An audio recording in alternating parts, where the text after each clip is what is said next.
What's up, everybody? I'm the Yellow Ranger, and on this episode of What the Fuck, we're going to be talking about this lady right here, Antoinette Renee Frank, born April 30th, 1971 in Opelousas, Louisiana. She's a former New Orleans police officer from 1993 to 1995. She was convicted of first-degree unaliving a fellow NOPD officer and two Vietnamese American restaurant workers on March 4th, 1995. She was sentenced to be unalived on October 20th, 1995. As a recent reporting, she is still the only woman on death row in Louisiana. She is incarcerated at the Louisiana Correctional Institute for Women in St. Gabriel, Louisiana. Her execution date has not been set as of February 2025 due to ongoing appeals. She was hired by NOPD on February 7th, 1993 and graduated from the police academy on February 28th, 1993. She raised concerns during her psychological evaluations, noted issues in her performance as an officer was considered weak by her peers. She was described as shy, lacking decisiveness, and sometimes irrational. Despite concerns, she was employed during a period when NOPD was short-staffed and pressured to hire due to diversity.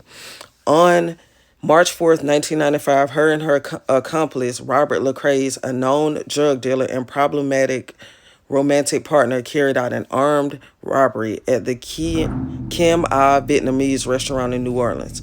Frank's co-worker, NOPD officer Ronald A. Williams II, was working an off-duty assignment at the restaurant when he was shot and unalived by Lecrae with Frank entering the premises. Two members of the restaurant owning Vu family were also unalived, a 21-year-old and a 17-year-old being shot during the robberies.